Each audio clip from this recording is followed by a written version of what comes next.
Movie के starting में सन 1673 में मेक्सिको का एक सीन दिखाया जाता है जिसमें एक फैमिली को दिखाया गया है। उनमें एक हस्बैंड और एक वाइफ और उनके दो छोटे बच्चे होते हैं। वो लोग अपनी लाइफ में बहुत खुश होते हैं। फिर दिखाया जाता है कि उन बच्चों में एक बच्चा अकेला है जो अपनी मदर को फाइंड कर रहा है। अपनी माँ को ढूंढते हुए वो एक नदी के पास चला जाता है जहाँ पर वो देखता है कि उसकी मदर उसके भाई को नदी में डुबोकर मार रही है। बच्चा वो सब देखकर काफी डर जाता है और वहाँ से भागने की कोशिश करता है, लेकिन उसकी मदर उसका पीछा करते हुए उसे पकड़कर ले ही जाती है। इसके बाद सन 1973 में लॉस एंजलिस को दिखाया गया। यहाँ पर एना नाम की एक औरत दिखाई जाती है जो अपने दो बच्चों क्रिस और समंथा के साथ रहती है। वो अपनी लाइफ को अकेले ही गुजार रही थी क्योंकि एना के हस्बैंड एक पुलिस ऑफिसर थे जिनकी डेथ हो चुकी। एना बच्चों का ख्याल और घर के सारे मामला खुद अकेले ही हैंडल करती थी। इसके अलावा एना डिपार्टमेंट ऑफ सोशल सर्विसेज में जॉब भी करती थी। इस डिपार्टमेंट का बेसिक वर्क ये देखना था कि पेरेंट्स अपने बच्चों की सही से तरबियत और परवरिश कर भी रहे हैं या नहीं। एना को अपने ऑफिस से ये पता चलता है कि एक पेट्रिशिया नाम की औरत और उसके बच्चों का केस उसकी एक कोलीग को दिया जा रहा है। ये एक ऐसा केस था जिसे पिछले कई सालों से एना ही हैंडल कर रही थी और ये चीज एना को पसंद नहीं आई। तब एना के बॉस उसे समझाते हैं कि एना के ऊपर काम का पहले ही बहुत बर्डन है और यहाँ तक कि उसने अपने बच्चों का ख्याल भी अकेले ही रखना होता है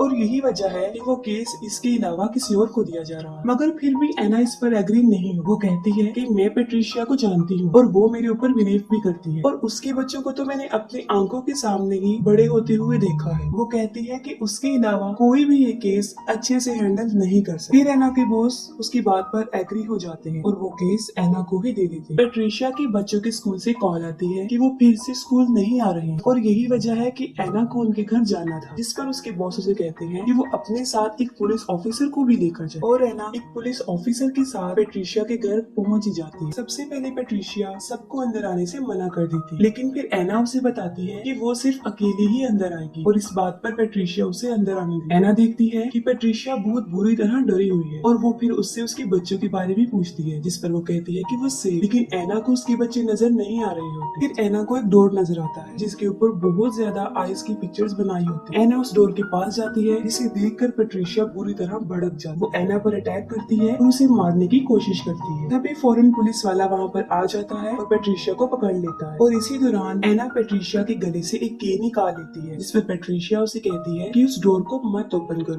लेकिन एना दरवाजा खोल लेती है और उस डोर के अंदर पेट्रिशिया के दोनों बच्चे होते हैं। वो दोनों बच्चे भी बुरी तरह काफी डरे और सहमे होते हैं और एना को कहते हैं कि दरवाजा बंद कर वरना वो हमें मार दे। एना को इस बात की बिल्कुल भी समझ नहीं आती कि वो बच्चे लाल और रोना की बात कर रहे हैं। इसके बाद उन बच्चों को चाइल्ड सर्विस शेल्टर में भिजवा दिया जाता है। एना देखती है कि उन बच्चों के हाथ में जलने का निशान है, जिस पर वो बच्चे कहते हैं कि ये उसने ही किया। तब भी एना को समझ नहीं आती कि वो किसकी बात कर रही है। इसके बाद एना अपने घर चली जाती है और रात के वक्त लाल और रोना पेट्रिशिया के बच्चों को पानी में डिबोकर मार। उन बच्चों को नदी में डिबोने के दौरान लाल और रोना की आंखों से मुसलसल आंसू बह रहे हैं और यही वजह होती है कि उसे वीपिंग वुमेन कहा गया है। एना के पास कॉल आती है कि पेट्रिशिया के बच्चे नदी में डूबकर मर गए हैं। एना वहाँ पर पहुंच जाती है और अपने बच्चों को कहती है कि वो कार में ही बैठे रहे। वो कार को थोड़ा दूर ही पार्क करती है ताकि उसके बच्चों को कुछ भी पता ना चले। एना अभी उन बच्चों की डेड बॉडीज के पास पहुंचती ही है कि तभी वहाँ पर पेट्रिशिया भी आ जाती है और वो एना को कहती है कि तुमने मेरे बच्चों को मार डाला और ये भी कहती है कि सिर्फ एक ही रात बची थी और इसके बाद हमें उससे छुटकारा मिल जाता है, जिस पर एना उससे पूछती है कि किससे और पेट्रिशिया जवाब देती है कि लाल और रोना से। इसके बाद पुलिस वाले पेट्रिशिया को वहाँ से ले जाते हैं। बाहर कार में समंथा सो जाती है जबकि क्रिस जाग रहा होता है। वो चुपके से गाड़ी से उतरकर उन बच्चों की डेड बॉडीज को देखने जाता है। इसी दौरान क्रिस को वहाँ पर किसी के रोने की आवाज आती है और ये कोई और नहीं होती बल्कि लाल और रोना होती है जो कि क्रिस को अपने पास बुला रही होती है और फौरन वहाँ से गायब भी हो जाती है। फिर एकदम से वो क्रिस के पास आ जाती है और उसका हाथ पकड़ लेती है जिससे कि उसका हाथ जल जाता है और क्रिस के हाथ पर भी जलने का वैसा ही जख्म हो जाता है जैसा पेट्रिशिया के बच्चों के हाथ पर था। क्रिस काफी डर जाता है और कार में आकर बैठ जाता है, लेकिन लाल और रोना भी वहाँ पर पहुँच जाती है और क्रिस को डराना शुरू कर देती है। लाल और रोना कार के अंदर भी आने की काफी कोशिश करती है। फिर एना वहाँ पर आ जाती है और उन्हें लेकर घर आ जाती है। अगली सुबह एना चर्च जाती है और चर्च के बाहर एक विच डॉक्टर जिनका नाम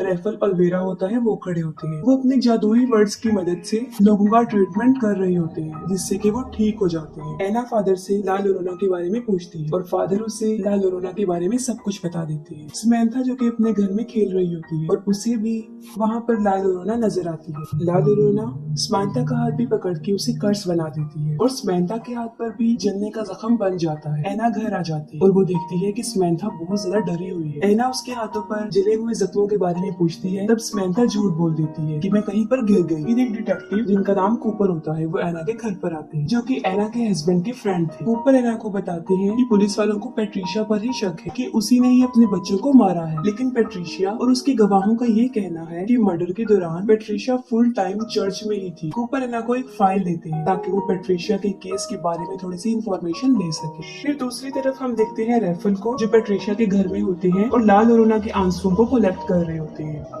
रात को एना पेट्रिशिया की फाइल देख रही होती है, तभी उसे वहाँ पर किसी की आहट महसूस होती है। वो जाकर देखती है तो क्रिस नींद में चल रहा होता है। तभी अचानक से घर का दरवाजा अपने आप खुल जाता है और ऐसे फील होता है जैसे कोई मैजिकल पावर अंदर दाखिल हो गई। एना क्रिस को उसके बेड पर सुला देती है और समंथा को देखती है और उसी वक्त कोई पेट्रिशिया के फाइल के पेपर्स को उठाकर जमीन पर फेंक देता है। तब एना समझ जाती है कि रूम में कोई और भी है और अचानक से एना देखती है कि समंथा के रूम में लाल रोना है। इससे पहले कि वो कुछ कर सकती अचानक से दरवाजा बंद हो जाता है। इसके बाद एना के रूम में भी लाल रोना आ जाती है और एना उसे कहती है कि वो वहाँ से चली जाए। इतनी ही देर में क्रिस और समंथा दरवाजा खोल के वहाँ पर आ जाते हैं। एना उन दोनों को अपने बेड पर सुला देती है, लेकिन खुद वो सारी रात जागती रहती है, उसे नींद नहीं आती। एना पेट्रिशिया से मिलने जाती है, लेकिन पेट्रिशिया एना को ही उसके बच्चों की मौत का जिम्मेदार समझती है और उसी दौरान एना पेट्रिशिया के हाथों पर वही जलने का निशान देखती है। पेट्रिशिया उसे कहती है कि लाल रोना ने किया है और अब एना के बच्चों को भी उसके रोने की आवाज आएगी और वो उन्हें भी अपने साथ ले जाएगी। पेट्रिशिया एना को ये भी बताती है कि मैंने लाल रोना को कहा है कि मेरे बच्चे तो मुझे वापस दे दो और एना के बच्चों को ले जाओ। क्रिस को किसी के रोने की आवाज आती है। पहले तो लाल रोना उसे डराती है और फिर सीढ़ियों से उसे नीचे गिरा देती है, लेकिन मौके पर ही एना वहाँ पर पहुँच जाती है और उसे हॉस्पिटल लेकर जाती है। जब डॉक्टर क्रिस के हाथों पर जलने के जख्म देखता है तो वो डिपार्टमेंट ऑफ सोशल सर्विसेज को कॉल कर देता है। रात को एना के घर पे कूपर और उसकी कोलीग डोना आते हैं और वो ये चेक करने आते हैं कि कहीं एना अपने बच्चों के साथ अब्यूज तो नहीं करती, कि किसी किस्म का कोई तशद्दुद तो नहीं करती। फिर एना क्रिस से लाल और रोना के बारे में पूछती है और वो उसे सब कुछ बता भी देता है। दूसरी तरफ लाल और रोना समंथा को पानी में डुबोकर मार रही होती है, लेकिन मौके पर एना वहाँ पर पहुँच जाती है और उसे बचा लेती है। इसके साथ ही लाल और रोना एना को भी कर्स कर देती है और बड़ी मुश्किल से एना अपने बच्चों को वहाँ से लेकर भागने में कामयाब हो जाती है। एना चर्च में फादर के पास आती है, तब फादर उसे बताते हैं एनाबेल डॉल के बारे में, कि जब वो एनाबेल डॉल को लेकर आ रहे थे तब उस डॉल ने उन्हें बुरी तरह जख्मी कर दिया और वो ये भी बताते हैं कि इस तरह की चीजों में शैतानी ताकत होती है और चर्च तुम्हारी हेल्प भी करेगा। लेकिन उन्हें चर्च से सर्विसेज लेने में कई हफ्ते लग जाने थे, लेकिन एना के पास इतना वक्त नहीं था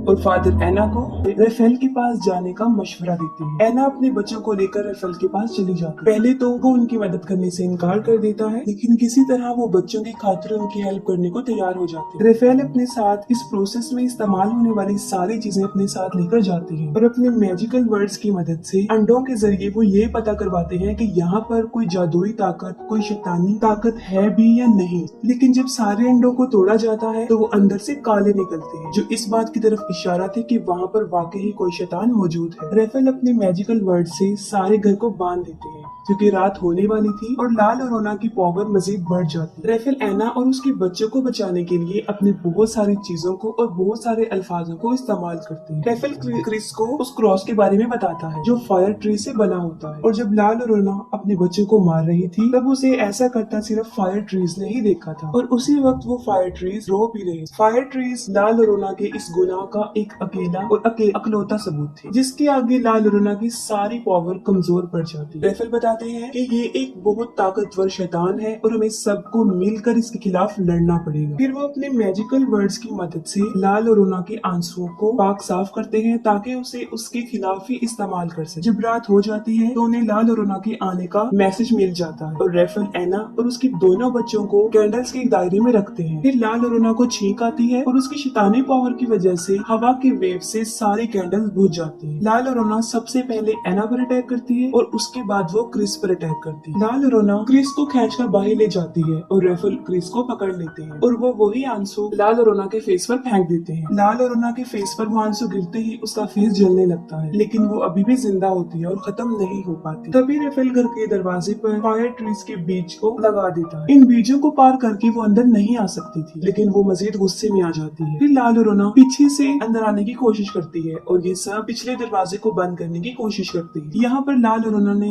ये सब जाल इसलिए बिछाया था ताकि उन सब का ध्यान पिछले दरवाजे पर लग जाए और उसके आने में आसानी हो जाए। फिर लाल अरोना समंथा को उसकी डॉल के थ्रू बाहर निकालने की कोशिश करती है। समंथा को दरवाजे के बाहर उसकी डॉल नजर आती है और वो डोर ओपन करके उसे लेने के लिए बाहर जाती है। समंथा इस बात का बहुत ख्याल रखती है कि वो बीजों की तह को क्रॉस ना कर सके और तभी वहाँ पर एना पहुंच जाती है। वो समंथा को डॉल लेने से मना करती है और भागते हुए उसके पास आ जाती है, लेकिन समंथा के हाथ में उसकी डॉल लग जाती है और जब वो डॉल को अंदर की तरफ खींच रही होती है तब उन बीजों की लाइन टूट जाती है। इसी दौरान लाल अरोना समंथा को बाहर खींच लेती है और दरवाजा खुद ब खुद बंद हो जाता है। लाल अरोना समंथा को पानी में डुबोकर मारने की कोशिश करती है, लेकिन एना वहाँ पर पहुंच जाती है और उसे बचाने के लिए आ जाती है। वो भी पानी में कूद जाती है। जैसे ही एना समंथा को बचाने के लिए उसकी तरफ बढ़ती है, लाल अरोना उस पर भी अटैक कर देती है और उसे भी जान से मारने की कोशिश करती है। तभी रेफल भी वहाँ पर पहुंच जाते हैं और वो स्विमिंग पूल को अपने जल से शिफाफ कर देते हैं, जिससे कि लाल अरोना को उस स्विमिंग पूल से निकलना पड़ता है और एना और समंथा दोनों बच जाते हैं। फिर हम देखते हैं